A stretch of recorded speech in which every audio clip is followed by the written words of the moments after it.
Canberra today. We're going to talk in just a moment to Liberal Senator James Paterson. What did you make of his exchange there today with Senator Kim Carr? Let's play it for our audience who haven't heard it. This is Kim Carr, Senate estimates. Labor Senator of the Socialist Left, having a go at James Paterson, a Liberal Senator. I think he's still the youngest politician in Canberra. I can't recall. But anyway, I think he is.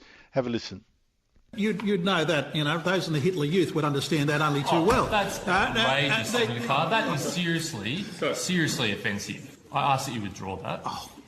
I was being facetious. No, it's not facetious, Senator Carr. Accusing someone of being a Nazi is a very serious thing. Cut it out. No, seriously, Senator Carr. Okay. Senator Carr. If you took offence, I withdraw it. No, Senator Carr, anyone would take offence. You just threw a bucket of shit at me, and you're going to suddenly say, "Well, you're offended." You're offended. I was joking about revolutions. You were joking. Well, I was joking about revolutions. Well, you were joking. Well, I didn't call you a Nazi. Very humorous, Senator Carr. Thank you very much. I've already indicated I withdrew it. He's taken offence. Let him, poor petal. Thank you for withdrawing that remark. So he withdraws it, and then he calls James Paterson poor petal. The Liberal Senator's on the line. Thanks for your time, Senator. Great to be with you, gentlemen. You can't go around tossing out remarks about Hitler Youth and Nazis. It's just you don't go there, right? Well, Steve, I wouldn't have thought so. Yeah, but he didn't even get it. And what I find interesting is he didn't apologise for it too until just before question time. And I think he was under orders to apologise when he went back. This is an hour or two later. I can't remember how long.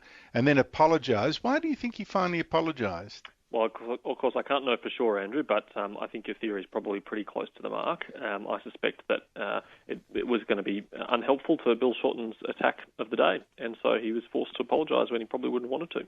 Is he normally when you say the attack of the day, Bill Shorten wanted to use question time to demand that the Prime Minister force Michaelia Cash, the Liberals' Jobs Minister, to apologise for suggesting that Bill Shorten's female staff was sleeping with the boss, either that boss or a previous boss, and he didn't. And of course, it wouldn't have been very effective if Kim Carr hadn't apologised for his.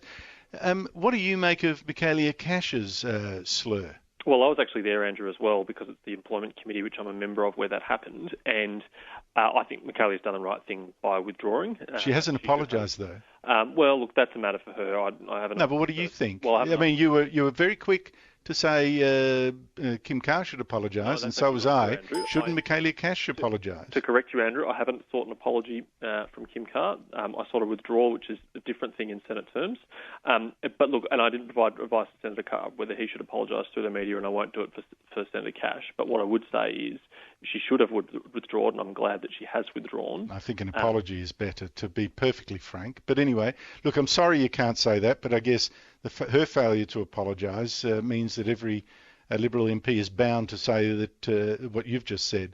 But, I mean, the overall standard of the debate, where you've also got Peter Dutton, Immigration Minister, saying, well, Bill Shorten and Tony Burke, both, of course, Labor, they shouldn't be reading... Let's play it. This is Peter Dutton today. We've sat there taking a morals lecture from Bill Shorten in relation to Barnaby Joyce over the last few weeks, and people know that there's a history of, problems in Bill Shorten's personal life, Tony Burke's personal life, and to be lectured by the Labor Party really, sticks in the craw.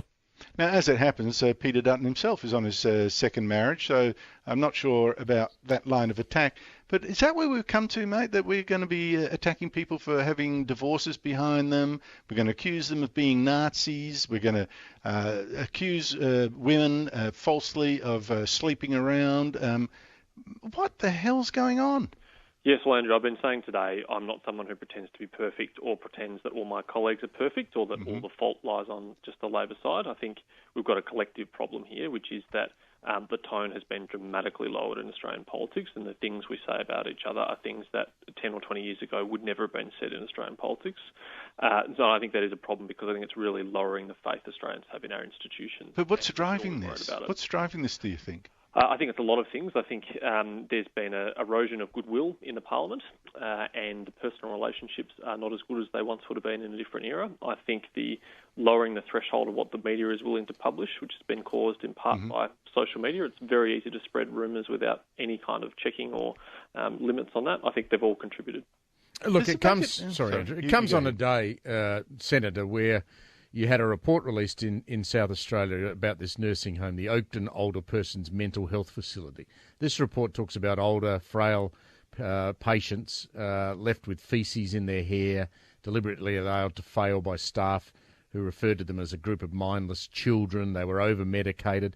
Aren't those the sort of issues that our politicians ought to be concerned with, not name-calling and spying on who's sleeping with who? You're absolutely right, Steve. That is what we should be concerned about. And to be honest and fair, that is what is on most of our minds most of the time. But when things like this happen, which are genuinely pretty rare, they take on disproportionate influence. And most Australians who only catch a little bit of the news and catch a little bit of politics think that that's what happens all the time. So that's why it's got to stop. It lowers the standing of the whole system when actually I think largely it works pretty well.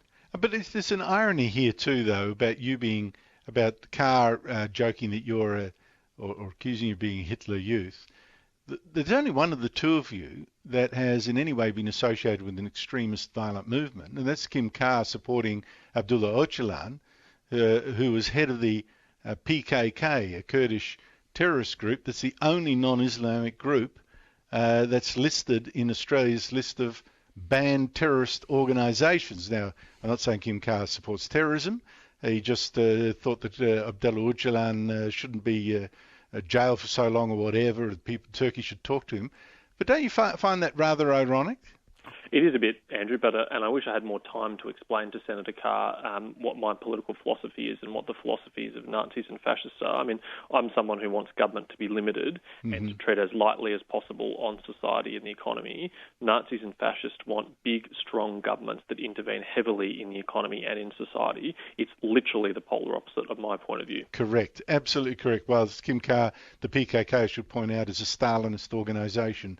And he's of the socialist left, big government. I agree with you completely. They condemn what is the sort of thing that's more likely on their side. Well, look, and keep we'll fighting, watch for you to raise the standards, James. We won't put it all on your shoulders, but you and a few of your mates. He's the youngest there. You've got to put it on his shoulders. Good luck. Thanks for talking to us. Thanks, gentlemen. Liberal Senator for Victoria, James Paterson. Andrew Bolt's with me.